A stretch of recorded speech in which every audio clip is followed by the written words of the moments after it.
On the Still Rising intro, you quoted Edward Elric from Full Metal Alchemist.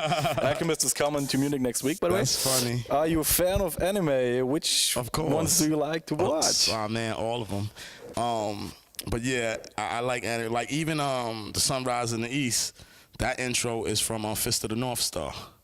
I'm a true fist of the North Star. You know, that's his Fist of the North Star. And right now I'm watching Soul Eater. Okay. You know about Soul Eater? Nope. Soul Eater is crazy dope. It's about the Death Meister Weapon Academy. Okay. Right? And it's a place where you know the Grim Reaper? Yeah. He started a school in order to stop people from these evil people from collecting human souls and becoming monsters. So it has like people who are weapon masters or weapon meisters, and then they have their weapons. Why is it called the Weapon Meister? Because that's a German word. But I know, but that's what it is. Oh, okay. Really on the cartoon. So, and the Weapon Meister and the weapon are both human beings. The weapons are living. You know, so the weapons turn into like weapons, but they're humans and they go to the school. It's crazy. It's called Soul Eater. Alright. Came out, I think, in 2007 or 2006, but I got Netflix, so I just watched the whole series, you know. Yeah, I think we got some people like watching, digging that. Go look for that. Oh yeah, go check out Soul Eater. It's and crazy. Don't let him eat your soul. No doubt. The Crack was the first single of Still Rising. Lyrically, nuts, really nuts. After so many years, where do you still get your inspiration from, Jeru? Trying to be the best ever MC in life. You know, that's my point. The damage of the whole MC thing. I'm an MC, you know, so I'm trying to burn every MC. Whether I sell more records than them or not is not the question. The question is if I'm just gonna come with the heat and the flames and still just be an MC, and when I put it down, it's put down, it's laid down on the ground. That's cool. That's cool. So Quantum Leap is sort of a reminder of all the bad things that happened in history. What caused you to come off with this, and why do you feel it's relevant? Because I was thinking to myself, like, you know how people always ask you the question, would you do things different?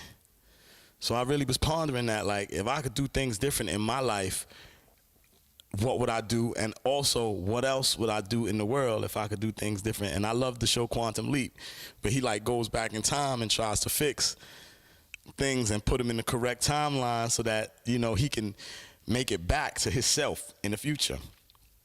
You know, and so really the song is about, you know, in Quantum Leap, it's like, even if something goes wrong, if somebody was to be assassinated, you can't stop them from being assassinated. You have to make sure that they get assassinated so that you can be who you are in the future. So it was just that concept. I thought it was dope, and I thought that playing with that, you know, would be dope. And it gives me a chance to voice my opinion on some things that I know I can't change. That's a nice playing with thoughts and some crazy stuff. You know? That's cool, that's cool. History 101 is a history lesson in African slave trade. That and the cover of the album is like a tribute to the 1968 Olympics, Black Power salute. Show a definite stance against racism in America. Right.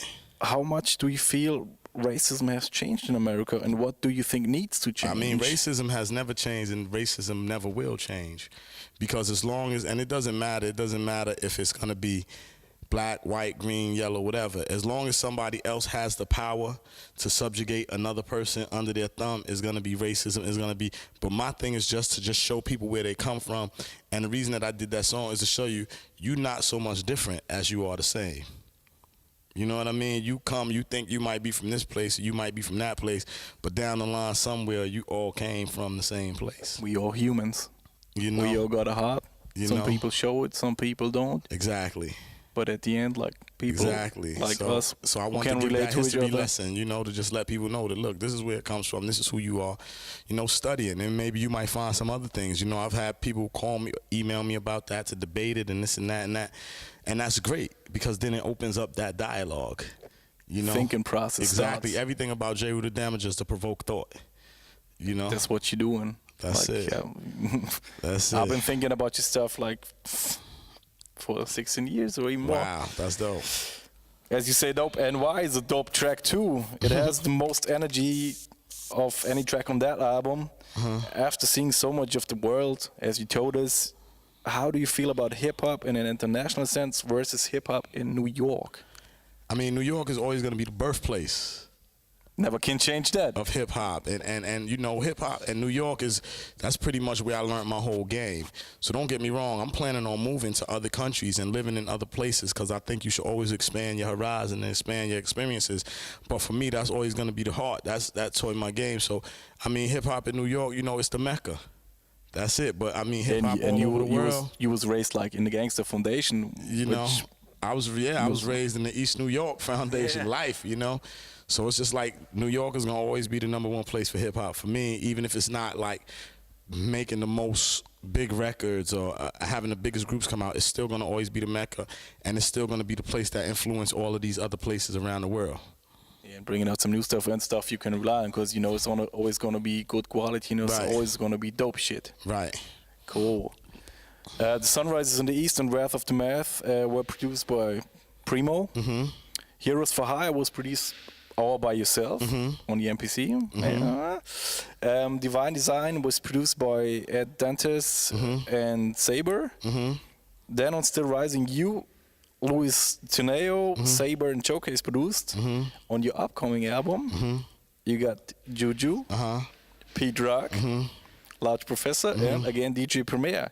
How do you decide who produces your albums? I mean, I'm just trying to make dope records. Like, you know, I've asked all those dudes to submit me beats, and whatever's gonna be the dopest is gonna be the dopest. I mean, you see, and that's not even final written in stone. I was just saying what I'm having coming. You know what I'm saying? When you just wait for the new album. It's gonna come out this year? It'll come out next year because I don't want to rush it. Cool. Yeah. Quality. Yeah. Quality. No doubt. It's cool because like Pete Rock, who did the remix, is coming back on the album. Right. Large P, always Right. cool, and Primo Right. is doing like he did your first 2 records. Yeah, Now, so like we gotta you see. said before, sometimes you gotta go back and maybe Right. like find some places in Right. your heart, in your mind again. Right. No doubt. Cool. Let's go to something which really touched me together with Group Home. You did the track Guru.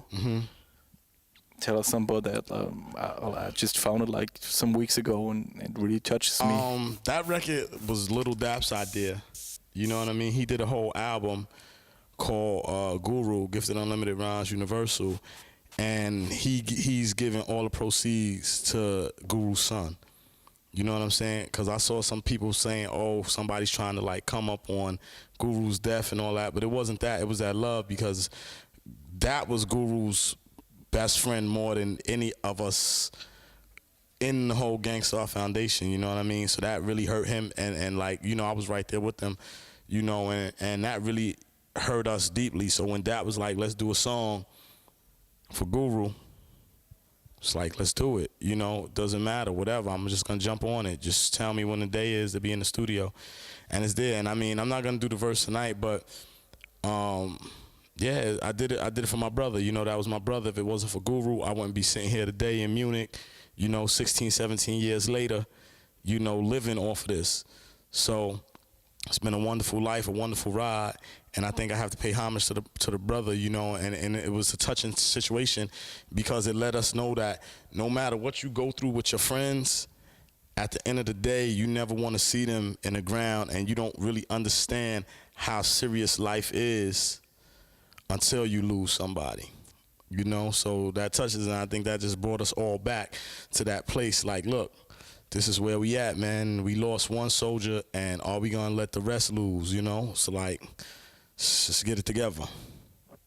And maybe this brought you to get together like even closer. Right. Like Little Dab, like I don't know what's up with Dre Lodge. Dre Lodge, he's chilling. I just spoke to him the other day.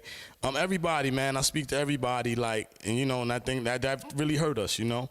It really, you know, it's a lot of rumors, this and that bullshit on the internet, and with all these so-called internet experts who know more about you than you know about yourself. And bottom line is, it just brought us all together, and just wait to see what happens, you know. Show love for each Guru, other, you know, and be together and for Guru, have a good time and no doubt. Celebrate him, because he was a great guy. No I doubt. Just met him once when I was 14 or something, like I was 16. Doubt. Just You know. love. Okay, back to some other stuff. Do you have a favorite mic or a favorite channel strip? Whatever mic I get is my favorite mic, because I'm gonna rip that like any other thing else. You know what I'm saying? That's like It could be a $50 mic or a $5,000 mic is getting wrecked. That's cool, because Smith & Wesson was kind of saying the same. We don't care about that shit. We there to rip the mic and whatever That's comes. it. Wreck it. Break that motherfucker. Sounds kind of crispy. We rip shit off. That's it. That's cool. That's cool. That's cool. So, if you could give one piece of advice to the next generation MCs, what would it be? Be original. Period. You collaborated with a Polish hip-hop group called Slums Attack. How come? I mean, because I think they're dope, and they wanted me to be down, and our record went platinum. I saw the videos. The video's dope. The video's dope. It. And I'm actually getting ready to work on a whole project, a whole Polish project with dope Polish MCs that I have met, and American MCs and American producers.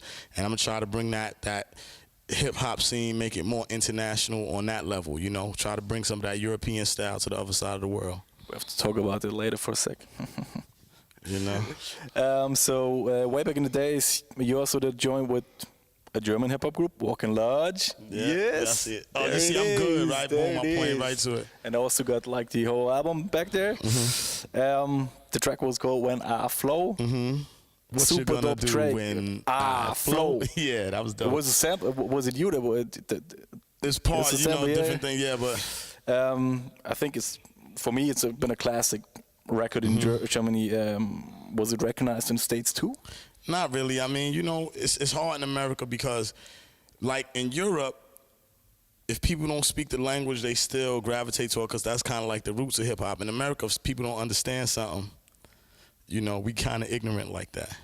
Yeah, but it was in English. But they still, it didn't make it that. Like, they was like, oh, I guess. Okay. I'm sure they played it on, like, a lot of underground stations and stuff like that, but, it never made it to the radio or nothing like that. You know what I mean? It's a pity because I love that track. Nah, it's a dope track. So, Still Rising. 2007. Was the last release, 2007. 2012 is going to be the next album. Do we have a name? Yeah, but I'm not telling. Okay. What have you been doing in the meantime? You've been traveling a lot. You've been traveling a lot. Always doing shows, always touring, but now also I'm doing a lot of photography. You know, my photography skills is pretty much off the chain. Where can we see like your photos? Ready. Well, right now it's this kind of low key. I'm getting ready to set up a whole site for it, but I'm getting ready to do some exhibitions. And stuff like that. Bring some photos to Germany when we plan the next show and do an exhibition. No doubt. Like I'm just, you know, talking right now. My people getting my best shows, entering some photography contests. You know what I'm saying? Trying to get out there, trying to get like $100,000 a picture. You know what I'm saying? Hang out with people eating cheese and wine. You know, letting them tell me how great and creative I am. Yeah, thank you. Yeah, thank you. Yeah, okay, man. Thank you. You know, but yeah, photography. I've been writing a lot, writing movie scripts. Just, you know, anything to be creative. I love to create. You know, I am the creator, you know, and that's what it is. That's what it's all about. That's your life, huh? My last question, which artist, no matter if dead or alive, would you want to make music with? Or any of the other stuff? Curtis Mayfield. Yeah? Curtis Mayfield. And why? Because he's my favorite ever. Like, Curtis Mayfield, everything he wrote had some type of deep meaning to it, but at the same time, like, he always talked about the ghetto, but he never glorified it, and that's how I kind of wanted to be the Sunrises in the East, kind of like a Curtis Mayfield-less type album where it talked about the ghetto and the things that's going on and all that, but without glorifying it and making it look cool or making it look good. It just is what it is, and these are the problems that we have, and this is what we need to fix. So definitely Curtis Mayfield. He wrote some of the greatest songs in the world for hundreds of artists, and, you know, songs like Let's Do It Again, you know what I mean? Like, staple singers, like, it's bad dude, yo. Very bad dude. Cool. So that's it. Anything else you want to tell the world? Yeah. You know, once again, Muffatcafé and them hosts, Jeru The Damaja, the king of this thing, holding it up every day, all day, from Brooklyn to Munich, Munich back to Brooklyn, Russia, Afghanistan, wherever. You know, just for the people, always love yourself, be yourself, because when at the end of the day, you're going to be by yourself when it's all said and done, you know. Be original, don't bite, and it's still whack.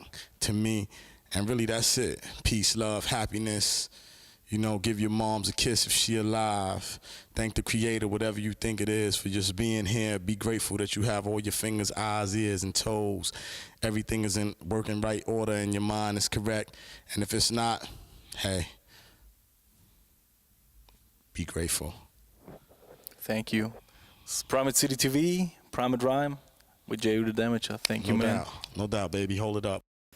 Check it out, check it out. It's the original mic and boot smoker, Jeru The Damaja, giving a crazy shout out to Primate City TV. You know what I'm saying? From Brooklyn to Munich, Munich back to Brooklyn, and all over the rest of the planet and into the depths of the universe. That's how we doing it. Jeru The Damaja, Primate City TV. Peace.